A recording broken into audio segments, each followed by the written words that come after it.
All right, everything should be working. Everything should look good, should sound good. We are doing yet another Dream Daddy stream. Didn't expect to be here today, but we are. We are. How you doing today? Hope you're doing well. It's me, Bryce, CrossOutBryce. Thank you for returning if you've been here before. Thank you for stopping on by if you've been here for the first time. We have a lot of stuff to talk about today, I feel like. There's a lot of stuff in the realm of movies, TV, video games that I'd love to yap about. And I also want to know what you guys have been up to. I know just saw you guys a few days ago, but still, I like to yap. I like to yap with you guys. So I love to catch up. I love to just talk about media and pop culture because I have a lot to just get through.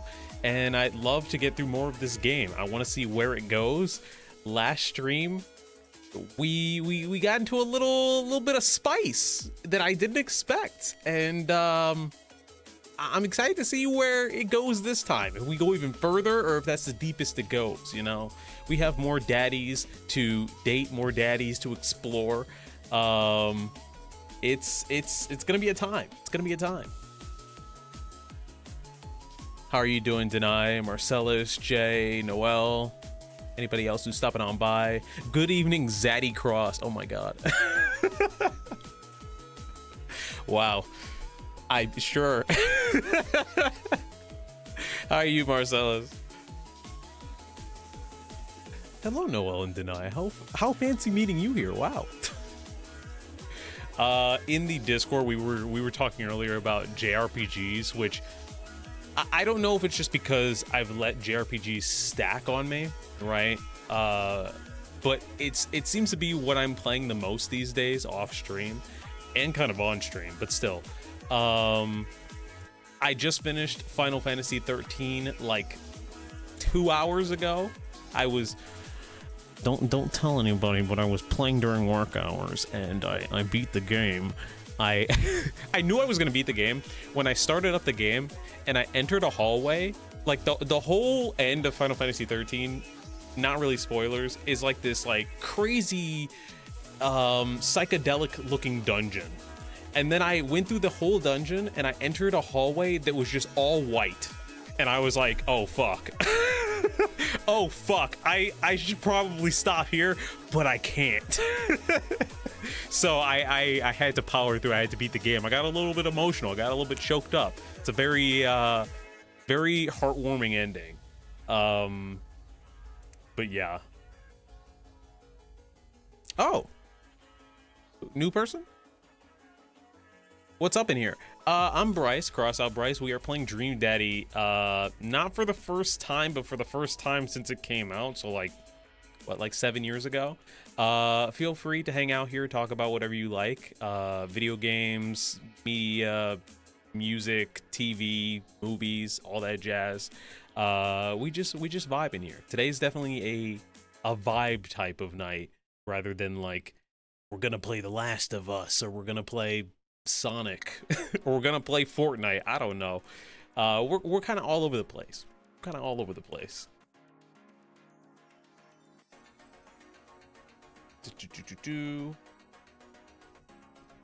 Gaming during work hours, based, same. There's only 2 days I can do that on. I can only game on Wednesdays because it's basically left up to me completely to just do edits, and then yeah, Wednesdays and sometimes Fridays. Those are like the only 2 work days I can get away with that. Otherwise, no. Y'all are just a vibe for real. Yeah, we don't say it like that. Why would you say it like we certainly have a vibe? Why would you say it with the implied sigh? What are you doing?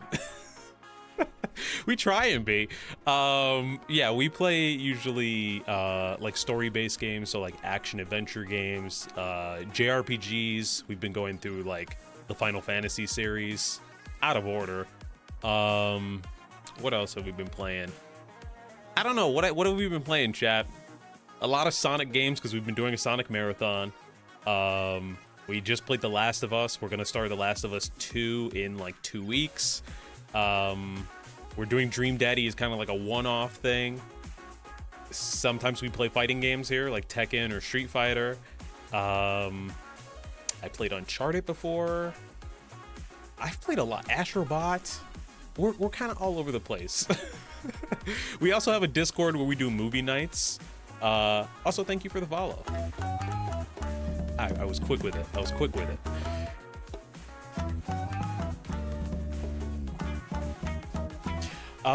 We also have movie nights in our Discord where we are at the end of a Pixar marathon. We're going to be watching Inside Out 2 tomorrow at 9 CST. So if you're interested in that, anybody here who's interested in that, that's 9 CST tomorrow.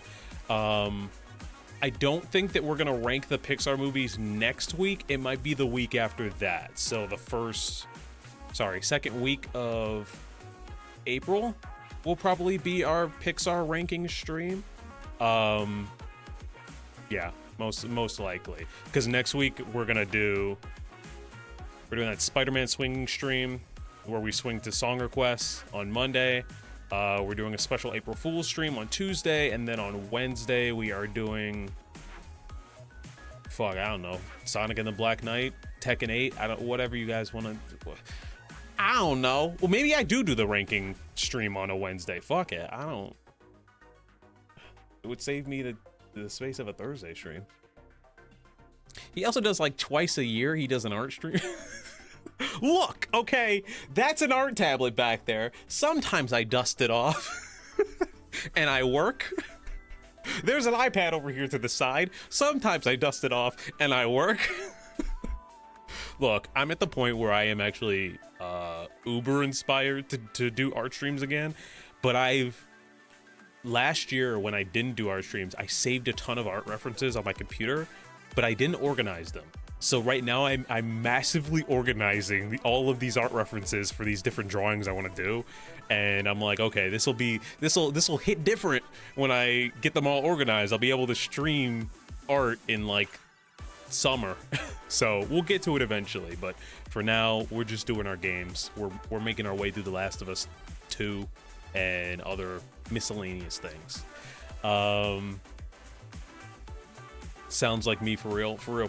Yeah, I mean, look, 2024, I was inspired to play video games and I wasn't really that inspired to draw. And then at the end of 2024, it was like just a light bulb. You know what it was? It was Arcane. I watched Arcane season 2 and it was just like a mental block just broke. And I was like, I need to draw. And then I looked at my art references and I went, oh, this is a mess. This is awful. Fix this. So I've been organizing and backing up and organizing and backing up, and it's been a time. But yeah, we'll get to it we'll get back to art streams during the summer, I promise you guys. I have like 100+ references on my Pinterest. Same. Pinterest, laptop, phone. The phone ones are the worst because I'll just go on Twitter or Pinterest and I'll just save them to my phone and I won't organize them. I'll just put them in one folder to say to organize later. And now is later. So with that being said, we are gonna hop into Dream Daddy gang. We're hopping right back into bad voice acting, good vibes, and we're also gonna be talking a lot of movies, TV, and video games today, because tomorrow is a Switch 1 Direct, even though the Switch 2 is gonna be shown off a week from now. So we got a lot of stuff to predict.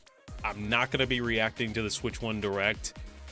I mean, I will be in the Discord, but not here. So we can predict what might show up, what we might see for the Switch 2 Direct if you guys are interested in that. If you guys want to talk about my backlog as well, which I brought up in the Discord, we can do that as well. But with that being said, let me move my mic up because it's weirdly positioned. Very weirdly positioned. Did y'all see the leak info of what? Switch 2 games will play Switch 1 games. It'll be fine. The problem with the Switch 2 is that I don't know if I'm gonna get it. If it had an OLED screen, I don't care how much it was. If it was like 400, 450, I would still buy a day one. I would just get it.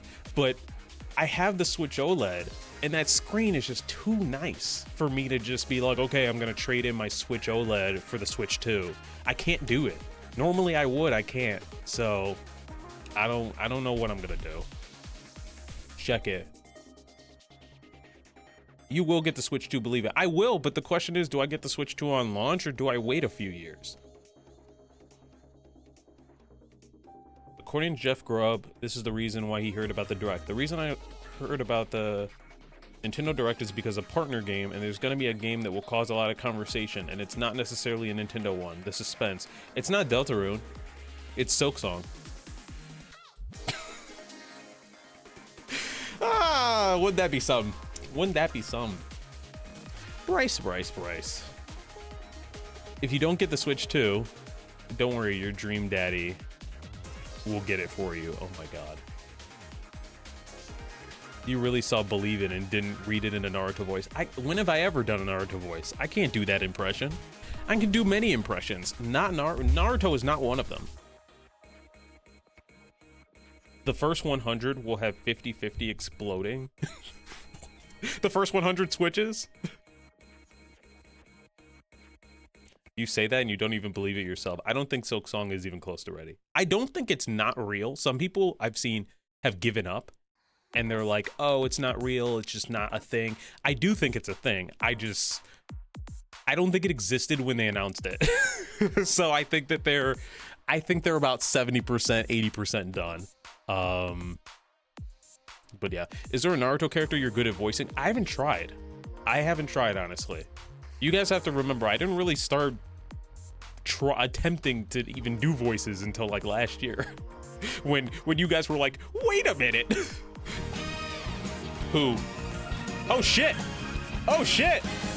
Kai, how you doing? Oh my god, I was raided. Hey Raiders, how you doing? Oh shit, I gotta go back. Koala Chat raid. Hey, how you doing? Thank you for raiding. Welcome on in, Raiders. I'm Bryce, CrossOutBryce. We just started. We, for some reason, are playing Dream Daddy today. We played it on Monday as a joke, and they wanted to see more. So we're going to be doing bad voice acting, talking about the Switch 1 Direct.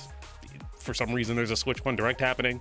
We're probably going to talk about Sonic, because we've been doing a Sonic game marathon for like a year. But yeah, you're playing the Percy game. The what? For some reason. Look, Marcellus, okay, I know you requested it, but like, I didn't expect to be doing a day 2 of Dream Daddy, okay? I didn't expect to be here. Come on in, the water is gay. Yes, very true. Oh, I do. No, I know you, Percival. I didn't know it was your game. Day 2. Yeah, it's day 2. It's day 2. We are, we did it on Monday, and so we kind of started the game, and then we flirted with a daddy at a coffee shop, and then, and then we slept with, I don't know, like a vampire daddy, I guess. I gave him Shadow the Hedgehog's voice. So we're kind of bouncing around doing different voices very poorly. We gave one daddy a Sonic voice. Yeah. We did sleep. We slept with, hold on. The one in the bottom right that's looking at you all sternly, I gave him Shadow's voice, where he was just like, I don't know, give me a line. I can lock in on it. It's not like Sonic where I can just do the haha and just go for it. Oh my god, you made a recap tonight? Wow. Oh, we also gave, hold on, we gave barista guy, who isn't even on the screen right now. Oh yeah, he is. In the purple. We gave him Clive's voice from Final Fantasy 16. So anyways, are Our protagonist, Mr. Media, full name Dr. Mr. Media PhD, moved into a neighborhood with his daughter. He's met other dads from the area. Nice cultured coffee dad, competitive dad, sweater blonde dad with creepy children. Oh, he was the worst, actually. He was very weird. Some lady that failed to flirt with him, teacher dad, and edgy off-brand John Constantine. He also spent a night with edgy dad, but also found out through teacher dad that daughter is suddenly struggling in school. And then she didn't want to talk about it. She didn't want to talk about it. What the heck? We got to figure out what that's all about. Anyways, thank you, Kai, for the raid again. I really appreciate it. Feel free to settle in or, leave, go to sleep, do whatever you like to do. We're going to be talking about video games and Switch announcements and all that jazz. Feel free to talk about Sonic because it's a hyperfixation and an obsession for all of us. I've converted my chat into Sonic fans, so that's where we're currently at. Anyways, let us mute Spotify real quick. Let me get rid of that. For the Sonic fans who just popped in, for like context, I've been going through last year I went through from Sonic 1 to Sonic Generations. I played all the mainline games. And I converted like so many people into Sonic fans. They didn't know shit. And so now they do. And we've gone back this year. We started with Riders, did Secret Rings, which was Sacred Rings. And then we did Zero Gravity. We just did Zero Gravity like last week. So Black Knight is next, and then we're gonna be then we're doing goddamn Lost World. I can't do it. I can't do it, guys. Lost World, I've said this before. Lost World is gonna be the first game where you just see me like truly crash out because I can't handle that. Mentally, I can't handle that. Anyways. Bryce, please read my quote for Edgy Dad. I need it. Oh, that's a shadow line. I like my coffee like I like my soul black. Black coffee's disgusting. Disgusting. Anyways, continue. I guess we're loading this in. That seems right. I want to go back to the coffee dad because he's Clive's voice, so like I can just hop back into that. I know we're playing Tekken on Saturday, and we're gonna be actually playing as Clive, and you guys will hear me do the voice nonstop. But any excuse is a good excuse to. Oh, I thought Dream Daddy crashed. I'm like, this is a game from 2017. Come on now. What was my voice again? We arrive at the mall, a big indoor shopping center with a couple different floors. It's kind of dead, but that doesn't stop a mall security guard from yelling at a group of loitering teens. I forgot our guy looked like. It's been 2 days. I forgot our guy looked like this. Let's eat something disgusting for dinner. Hell yeah. Language, Missy. Okay, look. She already told us that she's gotten hungover and that she's stolen cars. Your daughter's up to some shit. You can let her swear. Heck yeah. Better. We approach the food court and evaluate our options. There's greasy restaurant. I feel like my voice is slipping into current Knuckles, which is like, yeah, haha, all right, cool, great. I feel like I'm getting there. We approach the food court, and now I definitely hear it. We approach the food court and evaluate our options. There's greasy restaurant after greasy restaurant. My heart burns just looking at the menus. Nobody's happy to be here. What are you in the mood for? Bread dipped in sugar? Bread with cheese on it? Or do you just want me to inject some fat directly into your bloodstream? That third one, please. I actually need that.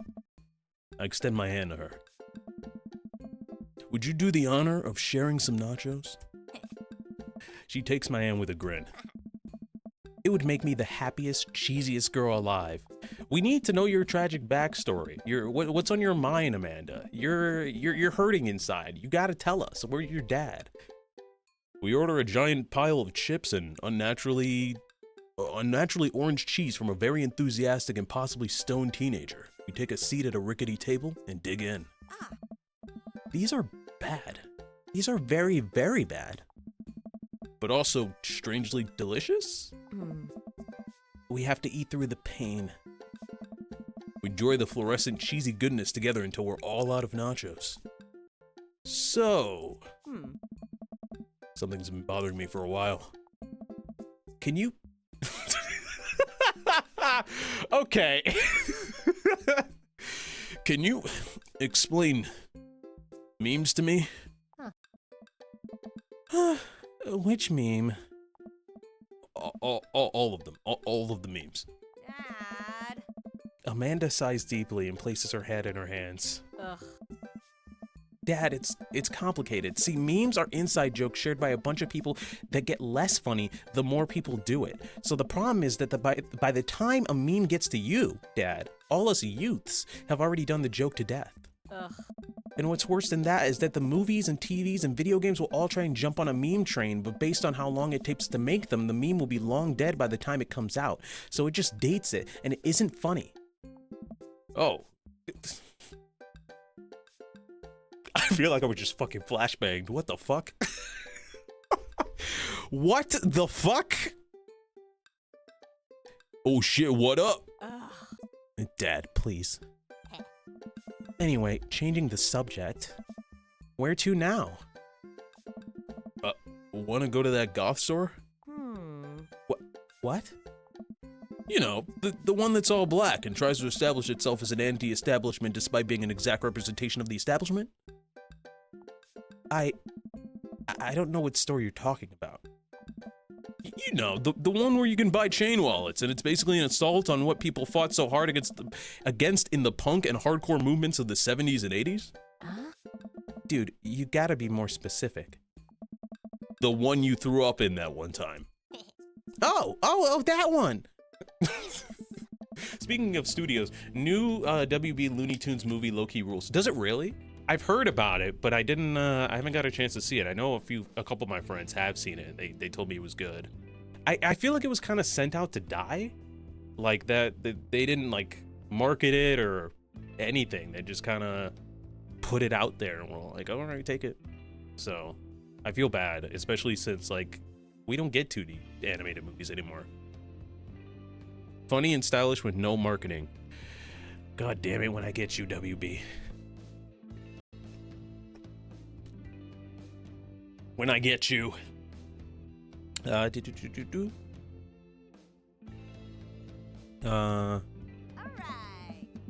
There it is. You can still see the outline, kinda. I'm so proud. Speech. Amanda. Speech. All right, I'll do it if you just stop chanting. Don't yell at your daughter. Damn, you're in public.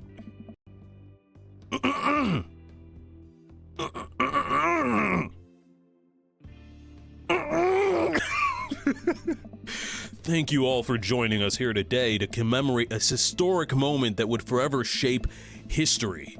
On a day very much like today, some 5 years ago, our very own Amanda and media had too much blue raspberry slushy on an outing to the mall. After begging her father to take her to Dead Goth and Beyond to buy rainbow suspenders, she proceeded to throw up all over a display of My Chemical Romance merchandise. Her loving father then had to pay for said merchandise, which to this day remains amongst our possessions. Thank you.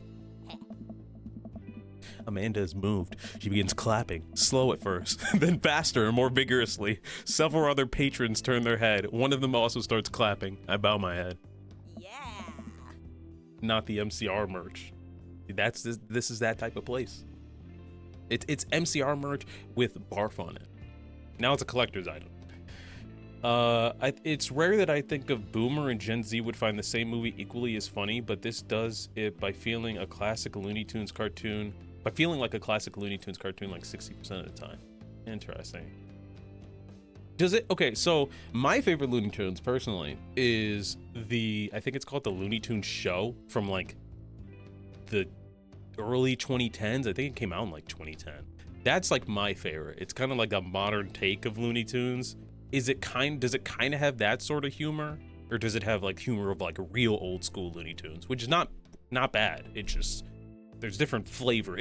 Looney Tunes is like Scooby-Doo and like Teenage Mutant Ninja Turtles. There's like different eras and different flavors of everything. Oh, hey, chain wallets. While Amanda busies herself looking at band t-shirts, I try and find something of interest to myself. Not much for a dad to look at in a dead Gotham Beyond. Peruse the band t-shirts, look at ironic mugs, check the clearance bin for hot deals. Also, my mic is not facing me. What the hell? This has a bit of that old school gags and Animaniacs energy. Okay. Interesting. I will have to check it out. But hopefully it's still in theaters. I know a lot of these movies that don't get like any marketing, they show up in theaters for like a week and then they disappear because something else more popular is coming out.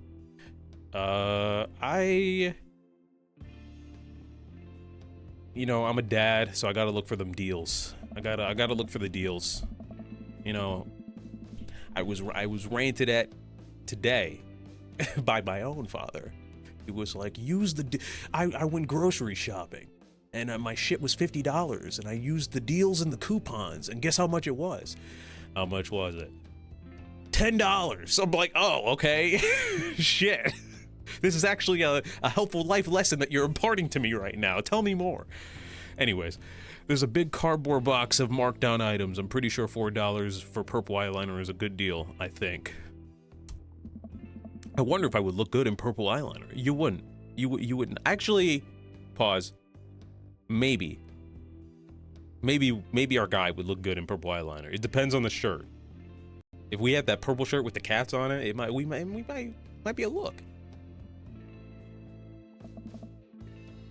Oh, yes, I would. Look, this is very important to me. Who is it today? All right, the real voice acting starts. Who are we? What are we giving him? What are we doing for him? Because he would be Clive, right? He would be the Clive voice, but we already used it on someone who didn't deserve it, really.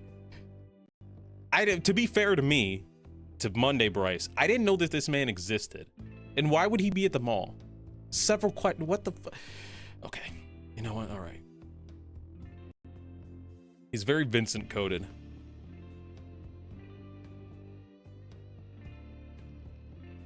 It's the MCR store, bro. Okay, fair.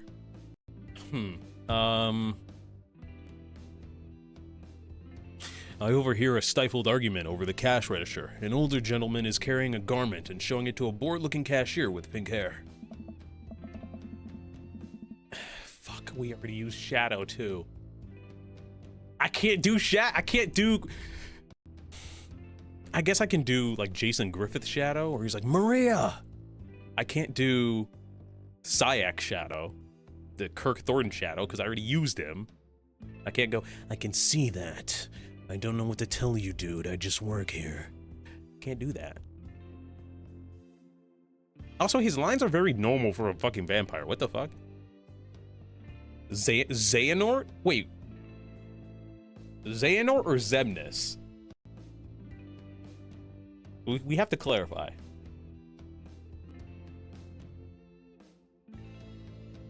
This is the cat. Oh. So is he the cashier? Whatever. Fuck, he sounded kind of like Kirk Thornton in that one eye.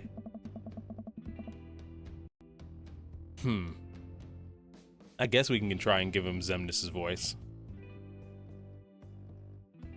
Or are you talking about Terra Xehanort? Where it's like, how? He could have the posh accent.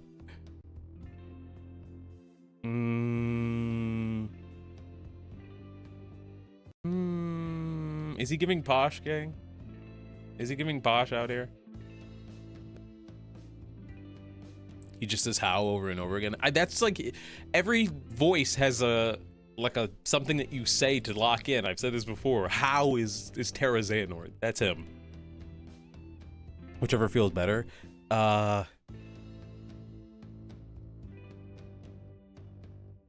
He's giving posh. Okay, I'll try. Listen, when I bought this online, the website said that the blouse was Victorian inspired. However, when I received it, it clearly held the trademark of dressage. Dressage. I can't do it in the accent. Do you want a coupon? I can give you a coupon. Will you leave if I give you a coupon? Is there a manager present? People have to know what they're buying. I am the manager. I see. Well, it would seem that I have outstayed my welcome. Good day, shopkeep. You superiors will receive a strongly worded letter by post. Whatever, dude. Sorry, I gave him an accent. Whatever, dude. The man whirls around and storms out, his literal coattails trailing behind him. I can't tell if they're Victorian expired or Edwardian? Edwardian? I guess it's Edwardian. Edwardian in nature. Amanda trots up to me with a t-shirt in her hand. Oh boy, here it comes. Hey, Dadtron 5000, can you buy this for me? Yes. Yes, I'll buy it for you. Wow, that was easy. Thanks. At least it's only one this time. Amanda plops the t-shirt on the counter and grins at the cashier. I love your hair. The cashier says nothing and rings Amanda up, radiating hatred. Hatred. I hand her a 20. So what was that guy's deal? The cashier rolls her eyes so hard I'm worried she'll pull something. That's Damien. He's in here all the time. He's obsessed with Victorian fashion or whatever. She hands Amanda her bag and it's clear that the conversation is over. We make our way out of the store and head home to get some rest. Amanda and I sit on the couch trying to find something to watch over bowls of ice cream. Oh, cool. Long haul paranormal ice cream road Ghost Truckers is on. Your favorite, right? Oh, hell yes. They have to make it over to the Canadian tundra before the ice road melts, but they're also hunting ghosts. Also, the trucks are haunted.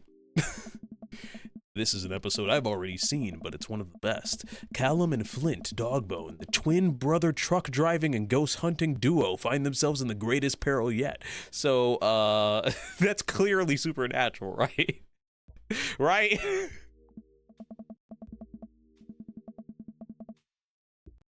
Like, oh no, the ghost done got control of the truck. I can't steer them on these goddamn ice roads. I can't do fucking Scooby. I can't do Scooby if I tried. He's just like zoinks. Let me use this EVP meter to try and communicate with the spirits. Flint, we're about to die. Almost got it.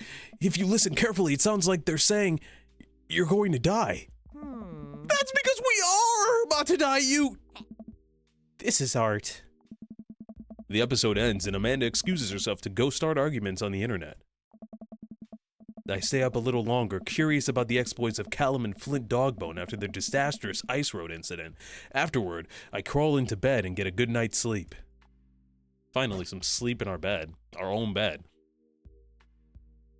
Dad tip 17, nothing can beat reading in print. I have not read a book in almost 10 years. I'm gonna be so for real. Everything is digital now. Good morning, sleepyhead. 5 more minutes. You have never, ever let me sleep 5 more minutes. So get up. Fine. Get the fuck up! Okay. Jesus. Bryce on his next TED Talk. What is book? Guys, I have the craziest thing to talk to you and introduce to you today. The magic of reading a book. You see, when you open up a book, you get a different experience. You're able to peruse, feel the pages through your thumbs, through your fingertips. It's not like scrolling on a screen. And why is everyone leaving? What the fuck? Everybody's left my TED Talk. We have cereal for breakfast and spend the morning putting together furniture. Amanda is much better at interpreting the tiny manuals. We're able to put together a few shelves and one desk, but I'm pretty sure it was supposed to be a bookcase. Huh. Step 1. How to turn a page. Step 1.1. Now, what is a page? Step 1.2. What is this page made out of? What materials? Step 1.9. Where was this page manufactured? Everybody's left by the time I get to step 2. So, are you excited for the cookout today? Now, this is an event I remember. I remember the cookout. Excited to beef up my grilling skills. If there's food, I'm excited.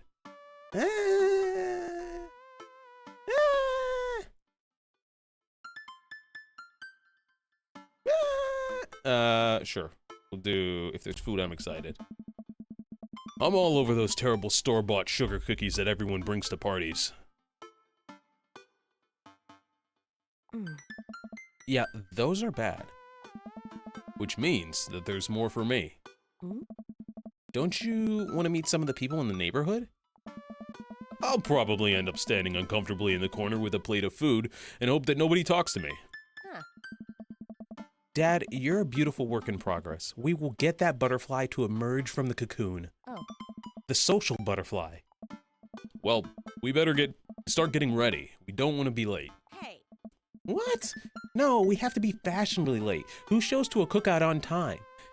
Yes. Who shows up to a cookout on time? You're never supposed to show up on time. These are important cookout rules. You gotta show up like 2 hours later. An hour and a half later. Can't show up right at 3. You gotta show up at like 4:15. 4:30. You know what? We're going early. This man is no longer me. We've diverged. This man is not me. That's rude, sir. See above, please. See above to the comment above you, Noel.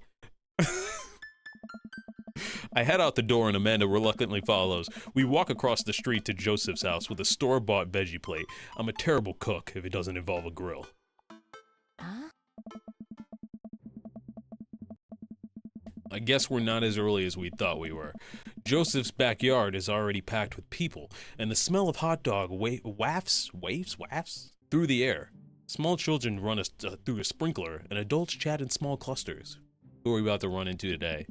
I remember being here. I don't remember who actually shows up. I do want that drunk lady to be here, and I do want her to be the wife of the blonde dude so badly. So fucking badly. I set our veggie plate down on a table next to 2 other veggie plates. Huh.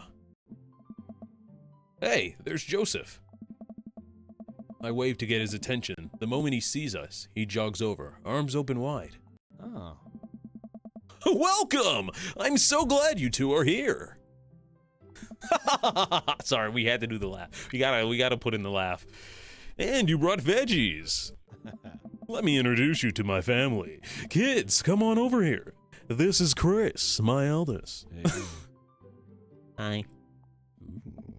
This is Christian and Christy. They're twins. What? They stare creepily and say nothing. Hey.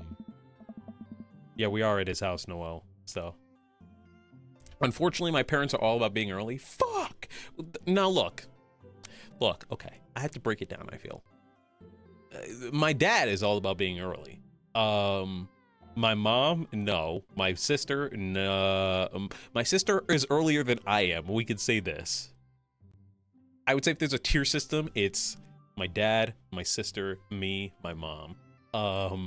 However, cookouts, especially black cookouts, you're never supposed to, if it says 3, you don't show up at 3, you show up at 4, sometimes 4:15, sometimes you show up at 5, depend.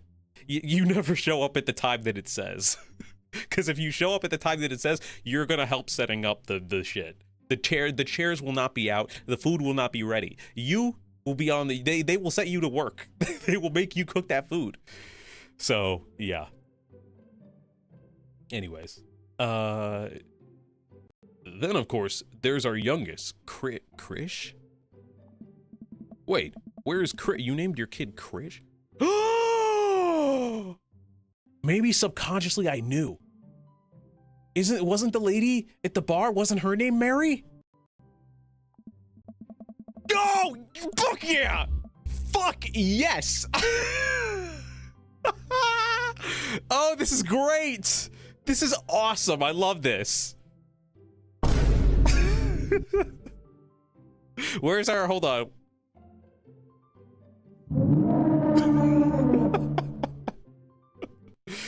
Oh, man. Oh, it's the woman from the bar the other night. What is she doing here? Oh, and how could I forget my lovely wife, Mary? Joseph pecks her on the cheek. She smiles. I'm not gonna say anything about Mary, okay? I won't say anything about Mary, all right? I will be respectful to Joseph. Ah, Mary, did you put Krish to bed? Say it. No. No, Noel. I won't. I'll have to go look for him. Oh. What? You'll have to... okay. Oh. Mary, this is our new neighbor, Mr. and his daughter, Amanda. I'd shake your hand, but I have a glass of wine that I need to tend to. I love her. So do I.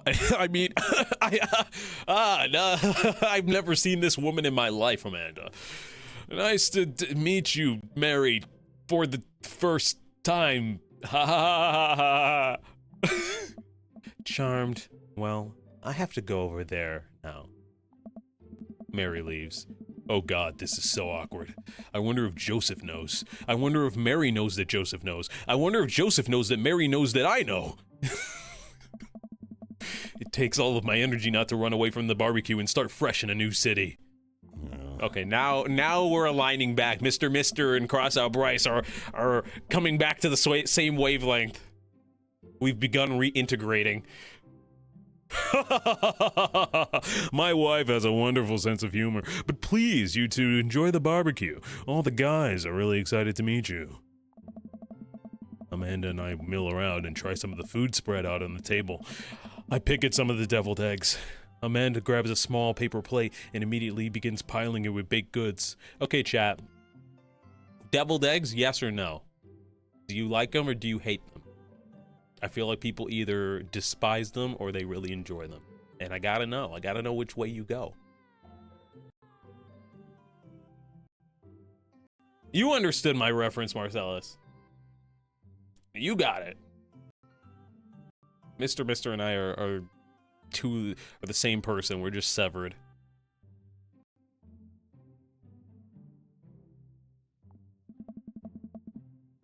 Ugh. I don't want to have to make friends. Ugh. Come on, Dad. Who are you going to party with when I go off to school? But I don't want to have to do pleasantries. Dad. Oh, they're gonna talk about weather. Ugh. Go. Do it. Make a friend.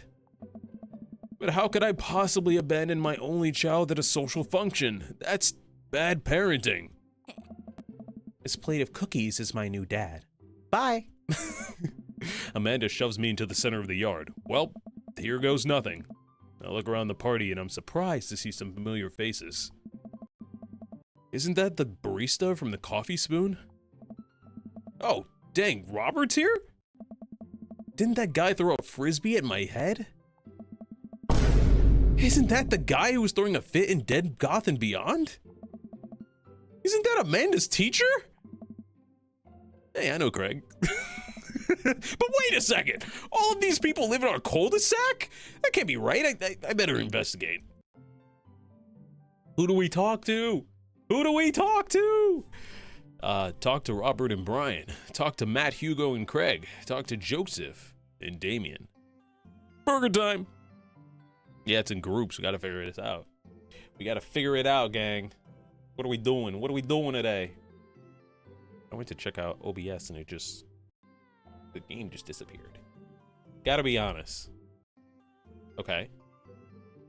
I forgot some of the names. Same. Craig is the one with the baby. Matt is the coffee shop guy. Joseph is blonde. Damien is... I don't know. I also don't know who Robert and Brian are. Is Damien the teacher? I can't remember. I picked second because of Craig. Okay.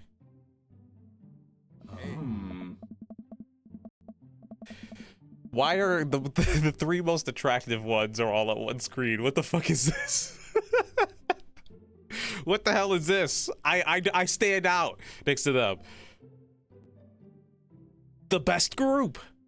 Matt and Hugo seem to be embroiled in an intense discussion. Craig looks on, smiling politely. I walk over and say hello.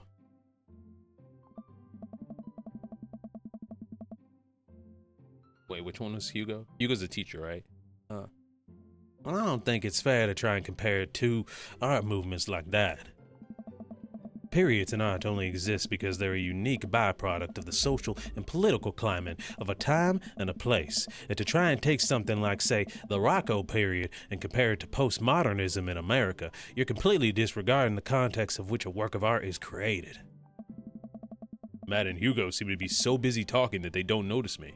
Craig leans in. Dude, I have no idea what's happening.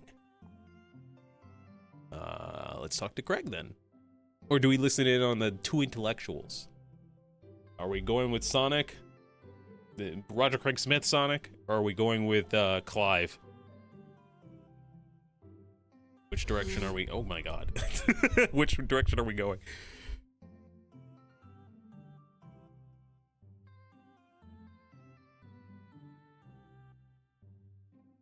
Sorry, I'm fixing my mic. Craig because baby. Okay. Barista. Oh. Well, y'all are... I see some of you guys are conflicted here.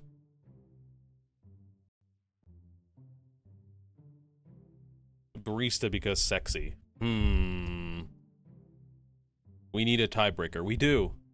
We need a tiebreaker.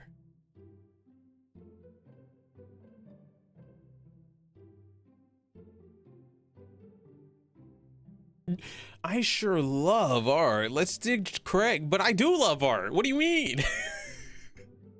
I don't... Fuck them kids. I don't care about a baby. Sorry, that makes me seem like a horrible person. But friend, college. Fine, okay.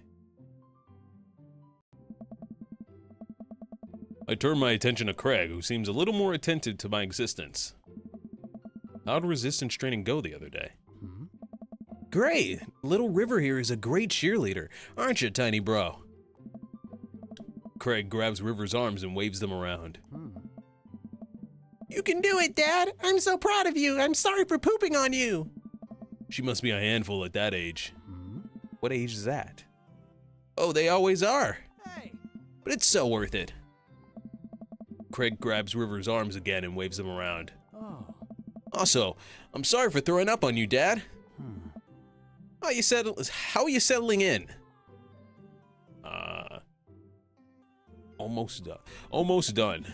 There's still a few odd and ends to take care of before I can really call myself settled, but I think we can upgrade the situation to livable.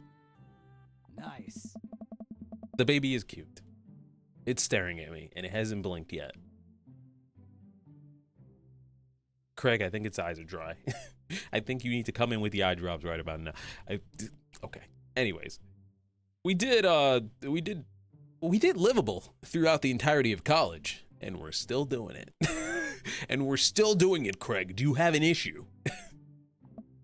Yeah, my goal was for Amanda to live the sort of life that didn't involve eating spoonfuls of ranch dressing as a palate cleanser between different types of pizza. She still does, though. Hey, she takes after her dad. Mister. How are, wait, he's Southern, hold on.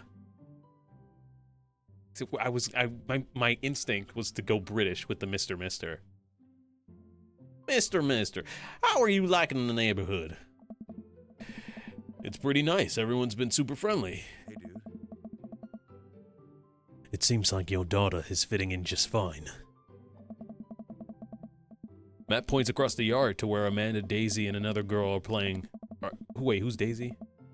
Oh, the one who's in like grade school. And another young girl are playing.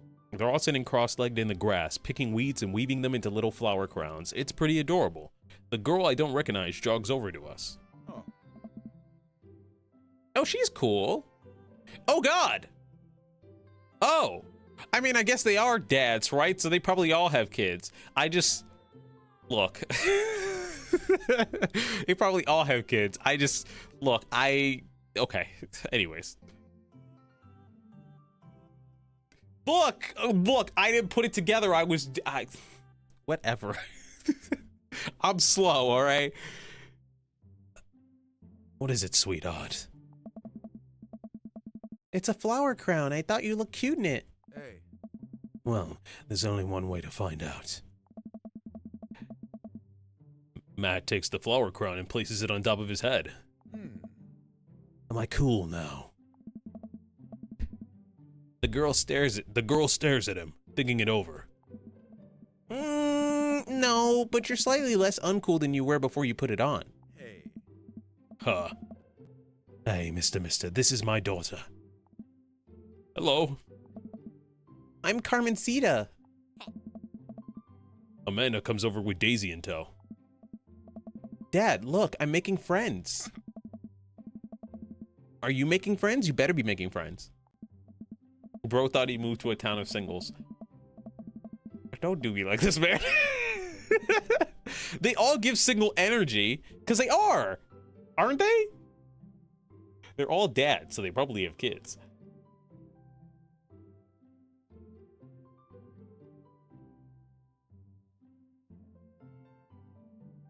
Damn, doing me dirty like this.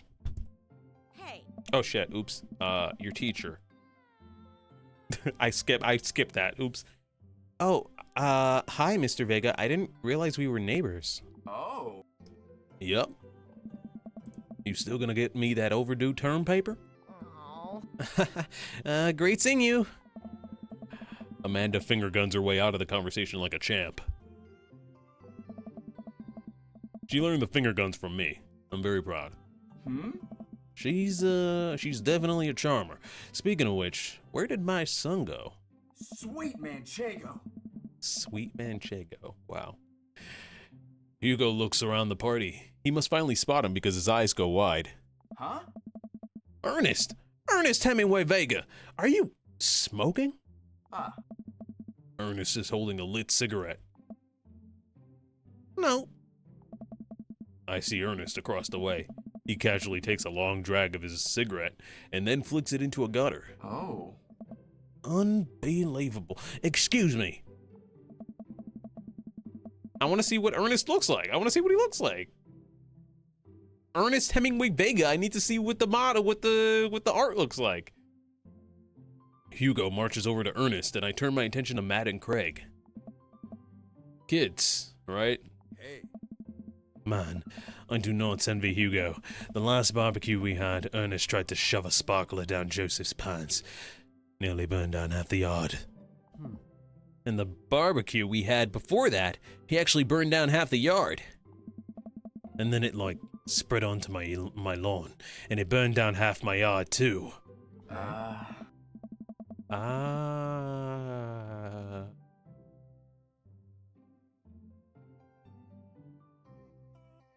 You got a long way to go. You got a long way to go to reach your dad's levels of riz. I love that you initially voiced him like a 10-year-old before the cigarette reveal. No, I'm still gonna voice him like that. Nothing's changed. Hugo walks back over to us, practically dragging Ernest behind him. Hey, everybody. Sorry about that. Mister, this is my son, Ernest. Hello. Ernest looks away, sulking, his hands shoved deep in his pockets. Hugo nudges him impatiently. Hey. Hey. Hey! It just gets, like, progressively, like, higher pitched and more weaselly. Nice to meet you, Ernest. What grade are you in? It doesn't matter. Ernest. Sorry. Ernest! Okay, I'm in 8th grade. God, are you happy now? I'm sure you were just dying to know. Yeah. Good for you. Can I go now? I'm tired of talking to old dudes who blame my generation for the failing economy. Ouch. I don't know. Ernest! Oh, yeah, because I'm totally embarrassing you. Ernest puts in earbuds and storms off to stand in the corner. Well, that was certainly something. He seems nice. Hugo puts his head in his hands and sighs. Oh. I'm so sorry. He's having a really rough time. As much as I want him to be, as much as I want to be the cool dad, I have to be the authoritarian dad, and clearly he resents me for it. I mean, I think as a dad and a teacher, that's about as authoritarian as you can get. Honestly, are any of us cool dads? Is it even possible to be a cool dad? What? I'm as cool as a cucumber. See, that right there, you can't say that. I don't know. My kid thinks I'm cool. Wait, my kids, plural? Plural? How many babies do you have? What the fuck? You have that one, and who else? God, we gotta know more about Craig. But for how long, Craig? How long do we get to be the cool dads? Oh. I don't know. I think we just have to accept the fact that as dads, we've become the machine we once raged against, and accept our fate to unironically wear socks with sandals. Your kids may think you're cool now, but the moment you hit puberty, you're doomed. Amanda's 18 and she still thinks I'm cool. Hey, Amanda, do you think I'm cool? No? All right, cool, good talk, good talk.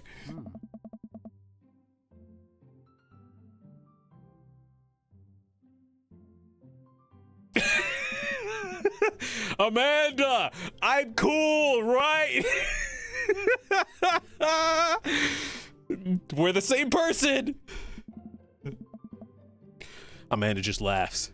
She keeps laughing.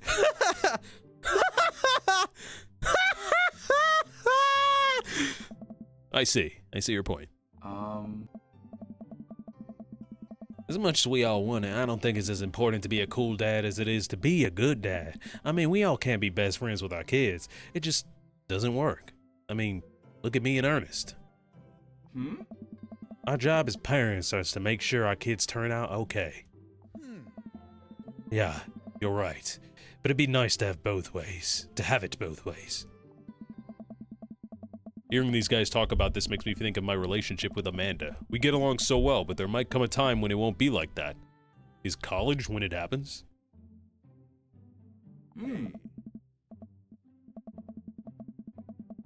Don't let us eat up your... sorry, he's not British. Don't let us eat up your time, Mr. Go meet some of the other people around the neighborhood. Robert and Brian, let's go. I think it's time. Ooh, this'll be fun. Sonic and Shadow. Let's fucking go. Okay, Bryce, seriously, how many games did you write? Just the Kingdom Hearts series. I am putting together a compilation, very slowly, but I am putting together a compilation of every time I've predicted something in Kingdom Hearts before it happens. There's too many moments where I'm like, my number one favorite clip of Kingdom Hearts is when I go, you have to link together The chain of memories. And then he fades away. And then the dude literally fucking fades away. I just start screaming. It's literally my favorite fucking... Oh, or the clip where I'm like, where Zigbar goes to Lushu and he's like, but who are you? Not Lushu, sorry. Zigbar goes to Luxord and he goes, but who are you really, Luxord? Or something like that. And then he says the exact same thing.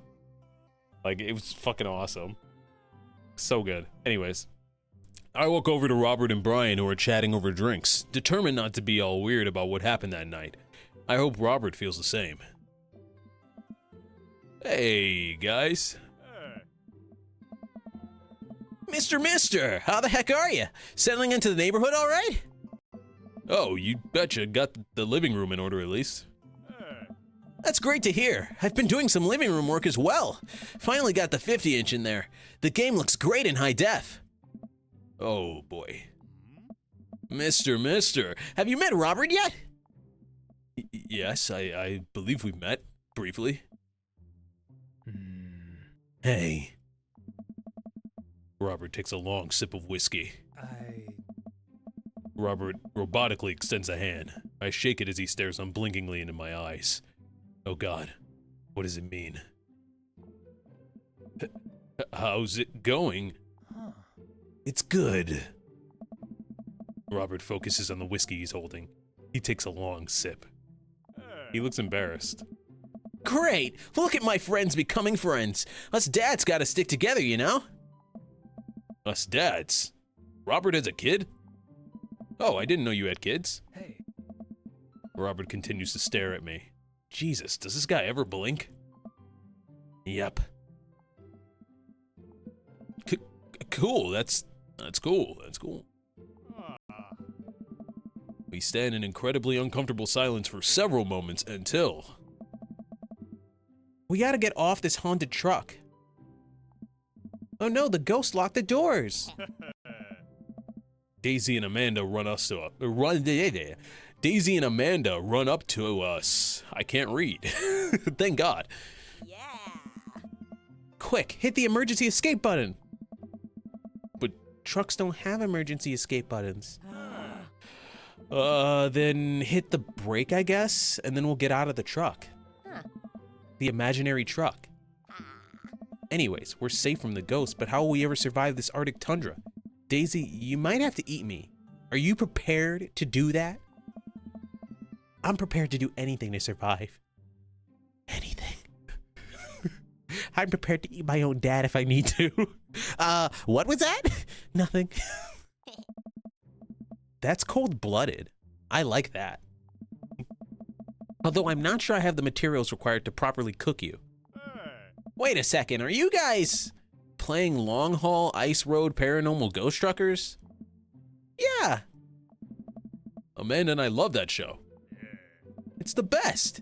Especially where Callum hides Flint's keys and Flint retaliates by breaking an ancient cursor and it sends the spirit after him. Yeah, it's such quality reality television. Reality television? Hold on, hold the fuck up. What? This is supposed to be like Supernatural, not like a... What? Okay, all right.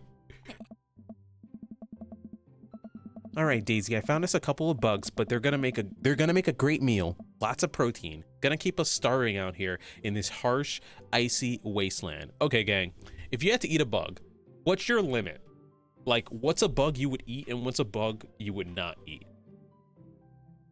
Like, cause like I wouldn't eat a spider. No, fuck no. But like a cricket, if I had to. I could see myself eating a cricket if I had to. Worms, normal earthworms, maybe. Like maggot-looking things, no. Hell, fucking no. I'm not eating any bugs. The fuck? Well, then you will, then you will suffer and you will die in darkness. I love bugs. I won't eat them. If the bug is ground up, I eat pretty much any bug. I don't want to eat bees though. They're better alive. Yeah, I mean your mouth would swell up most likely because they would sting you. So, also bees are nice. They don't attack unless you threaten them. Now, hornets, on the other hand, I mean, I still wouldn't eat them, but...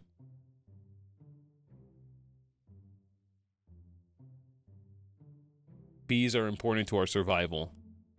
Bees are nice. Yes, we've all seen Bee Movie. We all know. All right, anyways, let's keep going.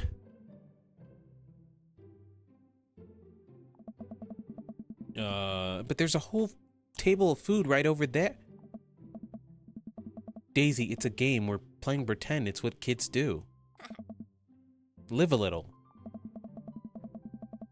Amanda gives Daisy a handful of gummy worms for the snack table. They eat them with mock disgust. Let's go find kindling for a fire. Alright. Okay. But not an actual fire. Because we're playing pretend? Yeah. Now you're getting it. Your brother is a bee? What? My best friend is a bee. Robert just fucking left. He did. Unless he's coming back with his kid. Daisy and Amanda run off. What a cute couple of kids. I turn my attention back to the conversation, but wait, where did Robert go? I skim the party and finally find him in the corner talking to Mary. Does he not want to talk? Man, I've never seen her get along with anyone so quickly. I snap out of my Robert-induced haze. I guess Amanda just sorta has a way with kids. That's kind of amazing. Daisy doesn't really get along with kids her age. Huh, it's nice that he's not trying to one-up me this time. Maybe we can have a regular friendship after all.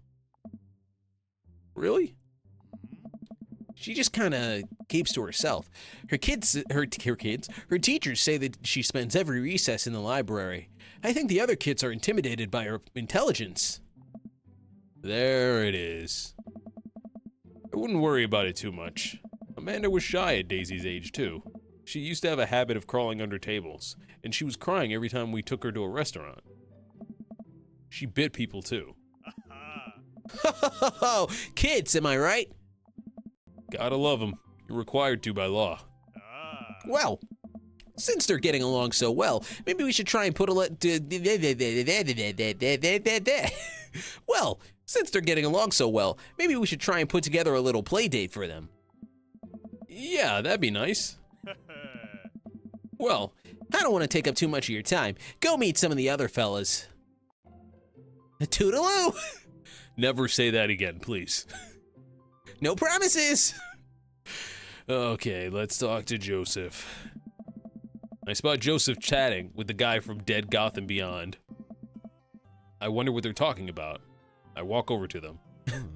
Toodaloo! He's like way across the party.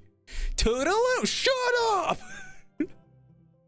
Now for maximum awkward. This just doesn't seem like a pairing that would gel well.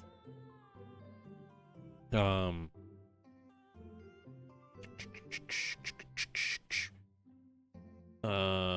right.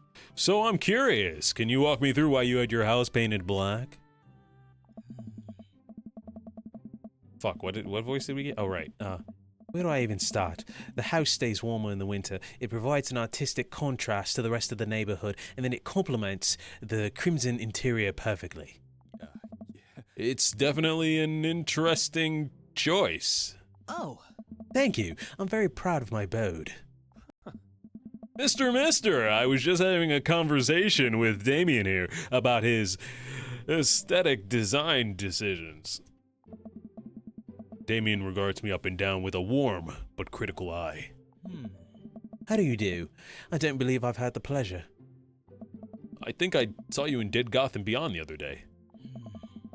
This is the two houses meme, literally. Oh, quite literally, yes. That two houses meme, or the meme where it's the girl and her sister, where it's like the goth girl, and then the girl, her sister has like rainbow colored hair. Oh, Damien's face turns bright red.